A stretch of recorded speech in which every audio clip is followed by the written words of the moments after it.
Out of all the non-college football playoff New Year's Six bowl games that will conclude the 2023 season, the matchup in the Chick-fil-A Peach Bowl between Ole Miss and Penn State jumps out at me the most. Ole Miss and Penn State, in their own right, finished third in their respective conferences. I know technically Missouri is ranked ahead of Ole Miss, but Ole Miss played a much tougher strength of schedule. They had to play both Georgia and Alabama, the two best teams in the SEC. And Penn State had to play Michigan and Ohio State, the two best teams in the Big Ten. Both of these programs this season played the two best teams, arguably, in the two best conferences. Michigan and Ohio State are the best teams in the Big Ten, and that's one of the best conferences in America, along with the SEC. And the top two SEC teams are Georgia and Alabama. And Penn State lost to the top two teams in their conferences, and they were oh so close at times, and yet it was clear that they were oh so far. And it's the same for Ole Miss. Ole Miss competed with Georgia for a quarter before being pounded for the remaining three, and Ole Miss hung in there with, at the time, a lethargic Alabama squad, but the Crimson Tide pulled away. With Penn State against Michigan and Ohio State, at times they were hanging in there, but Michigan and Ohio State clearly by halftime were the superior teams. James Franklin and Lane Kiffin, I also think, mirror each other. They are good at beating the teams that they should beat, and they are okay to above average to good at beating comparable competition. But when they play against teams with better coaches, with better staffs, and with better talent, they can never pull off an upset. It is so difficult for both of these teams to pull off upsets, to beat top 10 teams, and it's not just in relation to these football programs, it's in relationship to their head coaches. Lane Kiffin and James Franklin, in my mind, are good football coaches, maybe great football coaches. They are still searching for that moment where they can jump into that near elite and elite category. In my mind, there is a lot on the line here. Both teams are looking for momentum entering 2024. Ole Miss had a successful season. Penn State had kind of a somewhat neutral, disappointing season, as both teams had different expectations entering the season. But right now, as it stands in the present, in a certain sense, I think both of these teams are mirror images of each other. And I'm curious to see how that matches up in the Chick-fil-A Peach Bowl.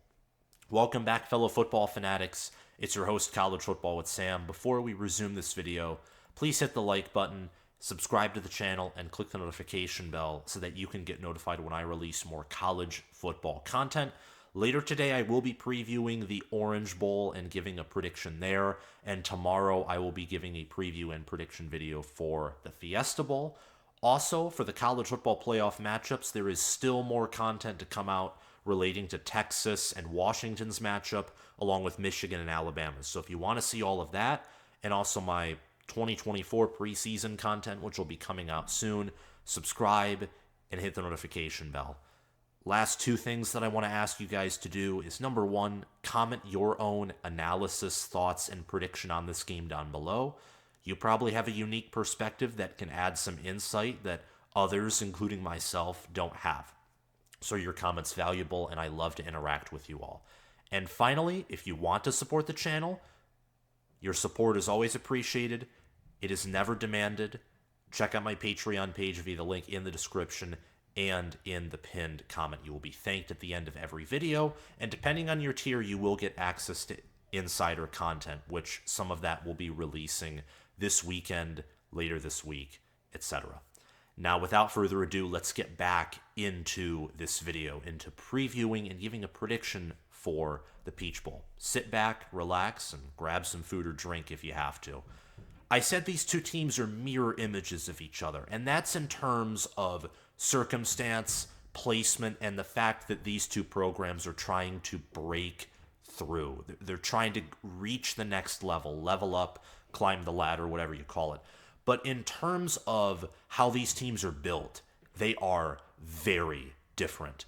Ole Miss is a team that heavily leans toward offense, and Penn State is a team that leans toward defense and special teams. Now, both of these coaches are competent enough to where they want to be good on both sides of the ball and they want to be good in the fundamentals. But again, these are not elite teams, so there are areas where they are lacking in. Ole Miss lacks in defense, just as a big generalization, and Penn State lacks in offense. And I think that is part of what makes this matchup so interesting is these teams are built very differently. But in terms of circumstance, in terms of where they are at record-wise and hierarchy or tier-wise in their conference, they are very, very similar. This game will be played in Mercedes-Benz Stadium. That's the site of the Peach Bowl. Penn State is given a 72.2% chance to win per ESPN's FPI. The Vegas line is Penn State minus 3.5. Penn State, however, should be favored by 10.5, according to FPI. Those numbers at the bottom of the screen got switched up. That's my bad, but it's still pretty clear. According to FPI, Penn State should be favored by more than what Vegas is placing them at. But that's understandable. The line's actually moved up to 4.5, so there was some action as of yesterday, which makes sense as the closer we get to these games, the more that line is going to move as the public begins to place their bets and invest large sums of money on these games, as they always do in big-time matchups.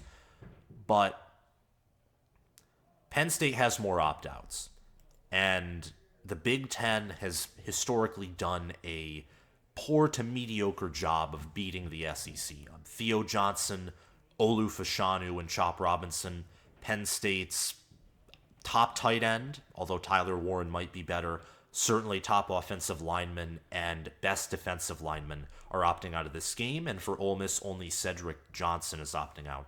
Also, Penn State is without their defensive coordinator, Manny Diaz, who's now Duke's head coach, and their offensive coordinator for most of the season, Mike Yurcich, was fired after Penn State's loss to Michigan on November 11th. He was fired November 12th. So Penn State certainly has more holes in their roster and in their staff. Ole Miss hasn't fired anyone yet, and I don't think anyone has left their program yet for other jobs. So Ole Miss's roster is more together. There's more cohesion in the roster and staff. But Penn State, I'm telling you, from watching them this season, there's a reason why FPI is so high on them in comparison to Ole Miss. Penn State is a very fundamentally sound team. They have the number one turnover margin in the nation. They have one of the best defenses in the country. And I think that's why so many of you all, apart from the fact that College Football with Sam is a Big Ten football channel, the best Big Ten football channel on YouTube, that's why so many of you are picking Penn State to win. 66% of you, about 2,180 people, have picked Penn State to win via my community poll. And if you want to vote in my community poll, please do so, because your vote is counted in these polls. 34% of you, though, I assume some of these are Big Ten fans as well, or fans of Big Ten programs, picked Ole Miss to win, about 1,120 of you. Penn State's ranked 3rd in FPI. Ole Miss is ranked 15th in FPI. But FPI cannot adjust for opt-outs. They don't factor in injuries, opt-outs. They just factor in production and roster talent. It's a not very simple formula, but there are some simple parts of FPI that fail to account for opt-outs and injuries. Hopefully, at some point, FPI or another power ranking system can factor those things into account, but that would be hard and very complex, though it would be of help. So, again, Penn State's favored by 3.5 points. FPI, most power rankings and analytics suggest that Penn State should be favored by more. However, Penn State has more opt-outs. They are working with really a skeletal staff in a certain sense, and there are some matchup advantages that Ole Miss has here. Ole Miss is an offense that has versatility. They have a mobile quarterback in Jackson Dart. They have a great running back in Quinshon Judkins, and Trey Harris is an elite wide receiver. Now, Penn State, in terms of running defense and pass rush, is awesome. Their secondary has not been as good as they were last year. So I'm interested to see if Jackson Dart and Trey Harris and maybe Caden Prieskorn are looking for some opportunities in the passing game. Ulysses Bentley the fourth and Matt Jones, those are also players to watch. Ole Miss's offensive line, we'll get to this in a few seconds. They're not elite. I don't even think they're great. But when healthy, they are good. And the SEC is a habit of matching up against a Big Ten team, and the SEC just shows that they are different. And I hate to say that. I don't know if I said that in my Cotton Bowl preview between Ohio State and Missouri. And that's because Ohio State traditionally has been in a tier of their own, and they match up better with the SEC because of superior talent. But that's something I'm going to be talking about in a future video, giving a reason why Alabama can beat Michigan. Is just how the SEC has been the far superior conference historically, and that could be the case again this season because the SEC and the Big Ten haven't matched up much, if at all, this year. So there really isn't an easy way to compare these conferences. These bowl games will be the best comparison and the best data point that we have for giving comparisons between the Big Ten and the SEC. I think Penn State overall dominates the position advantage battle. I think they're better everywhere on defense. They have one of the best special teams unit in the country. I think Katron Allen and Nicholas Singleton and Trey Potts are better than Ole Miss's running backs, which feature Quinshawn Judkins, Ulysses Bentley IV, and Matt Jones. I could be wrong. That is a pretty close position battle that could totally lean Ole Miss. Then again, I think you could say that Penn State, if Theo Johnson hadn't opted out, could have the better tight end room. But I think Penn State definitely has a better staff. Their assistant coaches are some of the best in the country. I also do think James Franklin is a better coach by a decent margin than Lane Kiffin is. I think Lane Kiffin is a better schemer.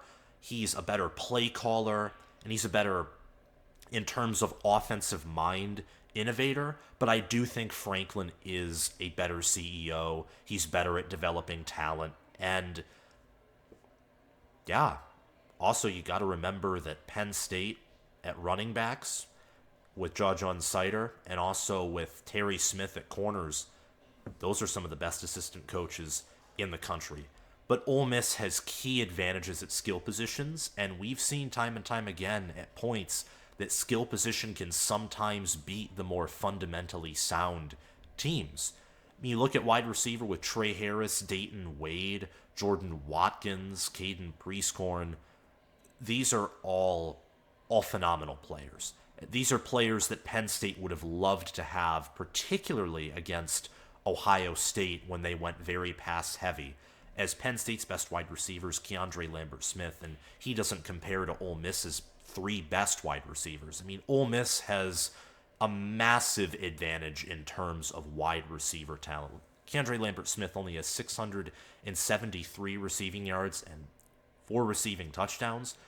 Meanwhile, Trey Harris, Dayton Wade, and Jordan Watkins all have 700 receiving yards or more. Trey Harris leads the team in receiving yards with 851, and he has 8 receiving touchdowns. Wade has 4 receiving touchdowns, and Jordan Watkins has 3. Prieskorn has only 2 receiving touchdowns. Tyler Warren has 7 receiving touchdowns, but only 295 receiving yards. With Theo Johnson opting out and Ole Miss having Michael Trigg and Kieran Heath at tight end, I just think Ole Miss has better depth. But if you want to make the argument that Tyler Warren is better than Caden Prieskorn, I will let you make that argument because Tyler Warren is one of the best tight ends in terms of red zone reliability and end zone reliability in the country. Jackson Dart, I think, is a better quarterback than Drew Aller. Aller has 2,336 passing yards on the year. Dart has 2,985 passing yards on the season. Dart, 20 touchdowns, 5 interceptions. Aller has 23 touchdowns and 1 interception, but Aller only completes 61% of his passes. Dart completes 65% of his passes. And Dart averages 9.4 yards per pass attempt. Aller only averages 6.7 yards per pass attempt. Penn State's passing offense is the antithesis of explosive. Dart also has 377 rushing yards and 7 rushing touchdowns. Drew Aller, meanwhile, only has 170 rushing yards and 4 rushing touchdowns. So in terms of upside, at this current moment, I would definitely take Jackson Dart. Dart's a better passer, a better rusher, and this is all factoring in that Penn State, even without Olu Fashanu, probably has the better offensive line. And yet, Jackson Dart has performed well and above and beyond how Drew Aller has done this season. Looking at things on defense, then we'll come back to touch on running back, because I think there's a strong debate at the running back position. Defensively, let's start out with Ole Miss. Ole Miss has 34 sacks. They have 41 passes defended. They have 12 interceptions, no pick sixes, and they have 9 forced fumbles and 4 fumble recoveries. On scoring defense, they allow 22.3 points per game, which is tied for 42nd. That's better than their scoring defense last year, so Pete Golding has definitely made some improvements there. Ole Miss's leader in sacks is Cedric Johnson and Jared Ivey, tied for 5.5 each, and Cedric Johnson is opting out of the Peach Bowl, so Ole Miss will be without him. This is a solid defense for Ole Miss. I'd say an above-average unit or a good unit. Penn State's unit, however, is elite. They have 49 sacks, 28 passes defended, 12 interceptions, 1 for 6. They have 13 forced fumbles and 12 fumble recoveries. They are better than Ole Miss at forcing turnovers. They are better at getting to the quarterback. I do think they have the better secondary, even with the massive drop in numbers and passes defended. I think they have the better secondary with players such as Jaquan Brisker was from last year, but whether it's Cam Miller, whether it's Johnny Dixon, or Kalen King and Keaton Ellis and Daquan Hardy, who's been excellent on special teams as a punt returner. Penn State will miss him. This defense is sound. Penn State's struggle, I think, defensively is tackling and being physical. They're still good in those realms, but there's a noticeable difference between, let's say, Penn State's physicality and their strength at tackling compared to Ohio State and Michigan. Penn State's defense, however, is quicker, in my mind, than both of those defenses. They're one of the fastest defenses in the country. That's why they get to the quarterback. That's why they have close to 50 sacks. That's why they have so many forced fumbles. Their leader in sacks is actually Adisa Isaac, who has 7.5. Chop Robinson on the season has 4 sacks, but he is going to be likely a day 1 or day 2 NFL draft pick. Really good player, and it's going to hurt for Penn State to not have him defensively. But Penn State's defense, I think it's clear that they're better than Ole Miss's defense, in the same way that I think Ole Miss's offense is clearly better than Penn State's. You have explosiveness with Ole Miss and consistency that you cannot find with Penn State's offense. Penn State's offense is scoring close to 40 points per game, but that's because their defense gives them so many turnovers and short fields that the offense will just eventually wear down opponents with bully ball, with Katron Allen, who has 851 rushing yards, Nicholas Singleton, who has 702 rushing yards, Trey Potts has 145, and I'm not even kidding you, in some games, Trey Potts looked like the best out of those 3 running backs. But I think it goes Katron Allen, Nicholas Singleton, and Trey Potts in terms of tier listing their running backs. Katron Allen has 162 carries on the season. He's averaging 5.3 yards per carry, and he has 6 rushing touchdowns. Nicholas Singleton has 8 rushing touchdowns, and he has 702 rushing yards. Now, I think Quinshon Judkins is the best running back on the field. He has 1,052 rushing yards. He's averaging 4.4 yards per carry, 15 rushing touchdowns, and 137 carries. He can be a battering ram. He can have speed. He's just a really great player, and he wasn't healthy for much of the season either, so if he was healthier, these statistics would certainly be better. But I like Penn State's depth. I think that Katron Allen's an underrated running back. I think Nicholas Singleton, while overrated at the beginning of the season, is still a great player. And Trey Potts had success at Minnesota. He just isn't statistically moonwalking all over opposing defenses because he's the 3rd best back in a very deep running back room. So I think Penn State has better depth at the running back position, but if all you care about is the individual running back, who's the best individual back, there's no doubt that that's Quinshon Judkins. So those are my position advantages. I think Penn State, as a roster and also as a staff, has an advantage here in terms of depth, in terms of overall performance, and in terms of past performance when we look at the entire body of work this season. There's a reason that Penn State is top 10 in efficiency and FPI and Ole Miss isn't. But that doesn't factor in specific matchups.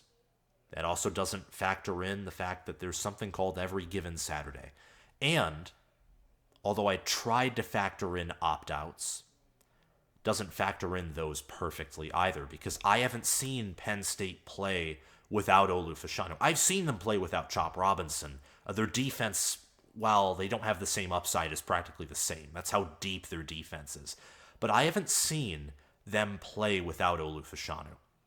And I've seen in games against Illinois or Iowa or especially Michigan and Ohio State where Penn State just plays elite or near elite defenses, or in the case of Illinois, they had a bad defense this season, but they had high upside players on the D-line.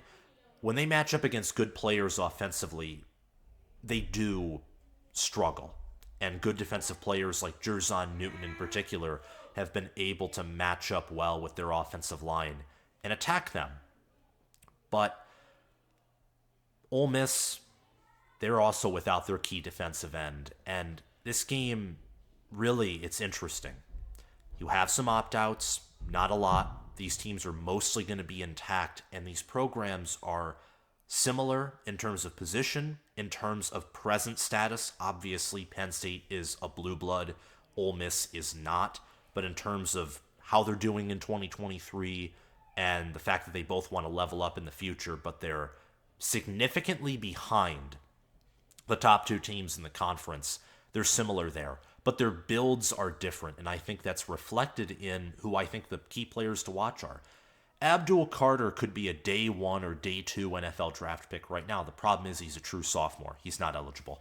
Abdul Carter is my player to watch for Penn State because he is effective at getting pressure. He's extremely effective in coverage, and I think he is Penn State's best linebacker. You could also look out for Curtis Jacobs for Penn State, former high-ranked 4-star, 5-star recruit. Curtis Jacobs is 2.5 sacks, 47 total tackles, and 2 fumble recoveries. Abdul Carter has 46 total tackles, 4.5 sacks, 4 passes defended, 1 interception, and also 1 forced fumble. Abdul Carter is an elite player. He could be the best linebacker in the Big Ten and the entire country next season. There's also Kobe King to look after. His brother, Kalen King, who it sounds like he will be playing in the Peach Bowl, and I think that's wise. I think that his draft stock took a hit this season, so a good performance against some great, or mind you, elite wide receivers when factoring in Trey Harris could definitely help. I'm definitely looking at Penn State's defense here for players to watch, but I'd also pay attention to Tyler Warren, their tight end, who's just excellent in the end zone, and Katron Allen as well, who's a bruising running back who can fall forward for some extra yards. James Franklin loves to go for it on 4th down and be aggressive. That's something that I think him and Lane Kiffin have in common. Is they're at least aggressive, or try to be, in their offensive approach. And I wouldn't be shocked if Katron Allen is used to convert some 4th downs against an Ole Miss defense that is suspect in a variety of ways. And we've seen against Georgia or Alabama or even Mississippi State that Ole Miss in particular is vulnerable against the run defensively. Speaking of the run game, Quinshon Judkins is my player to watch for Ole Miss. Penn State's defense is built to better handle the pass than the run.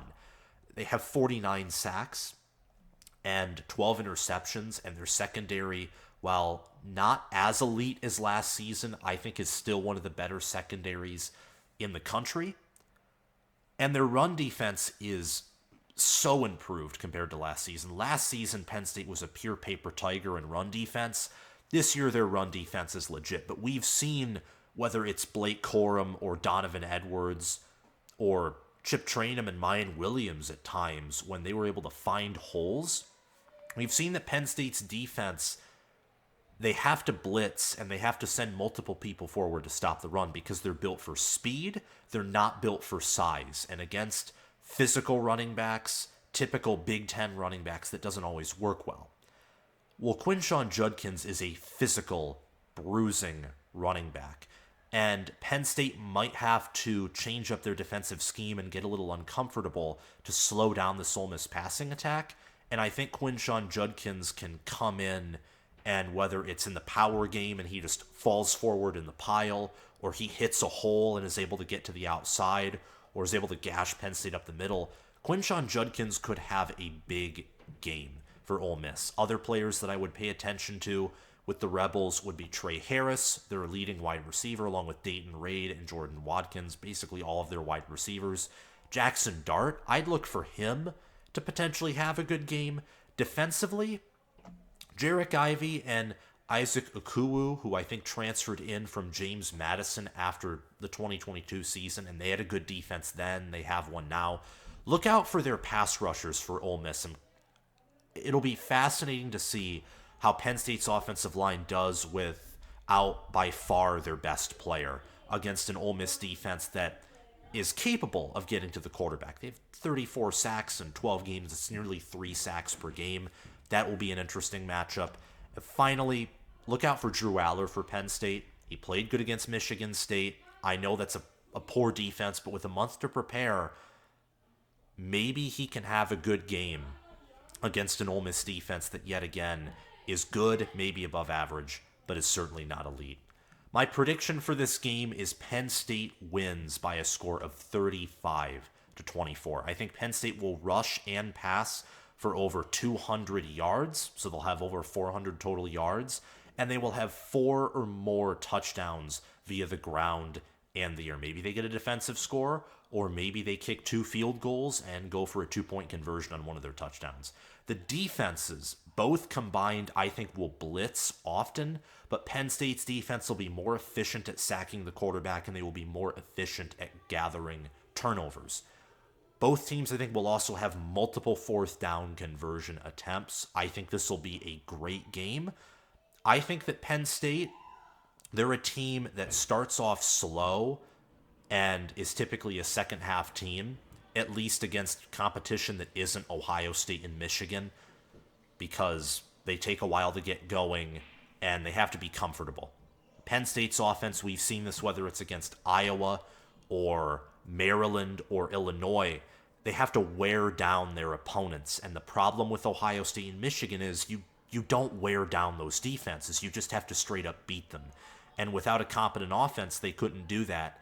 And Michigan and Ohio State do have anywhere from great to near elite offenses on any given day, and that would allow them to wear down a Penn State defense that's built to defend the pass, built to sack the quarterback, and built to be maybe even elite against the run, but just not quite generational.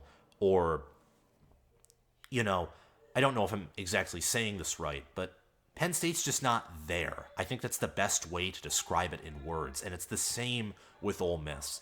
I think Ole Miss will pass for 250-plus yards, but struggle to run the ball against this Penn State defense, because Penn State, like Ole Miss, will be blitzing a lot.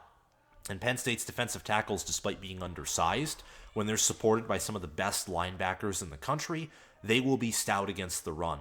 And Ole Miss, they have more of an Ohio State offensive line. Michigan's offensive line, to make a Big Ten comparison, is not elite, but it's still one of the best in the country, just not Joe Moore Award caliber. And I don't know. I just think Ole Miss is going to have problems running the football. I think they will have some success passing, but with that balanced attack, more complementary football, and also keep in mind special teams. Ole Miss is better offensively, Penn State is better defensively, but Penn State has a big edge in special teams, and special teams can function similar to the vice president in a split Senate. They can function in that tie-breaking role where you just slightly lean toward the team that has the better special teams unit when the offense and the defense and their advantages are flipped for either team. So 35-24 is my final score prediction. for this game. I think Penn State wins. I think they cover. I think they show that they are the better team by a sizable margin than the Ole Miss Rebels. Thank you all so much for watching this video. Remember to hit the like button, subscribe to the channel, and click the notification bell. Thanks to Crash2488 for sponsoring this video as a Heisman patron. Thanks to Spencer Bringhurst for being my All-American patron and sponsoring this video. Thanks to Will Loftus, Gabriel Calendar, Roaming Gnome, Matthew Sale, Chris Lane, Austin Christmas, and Zubin Zah for sponsoring my video as an all-conference patron. Have a great day, guys, and I will see you all around. Bye-bye.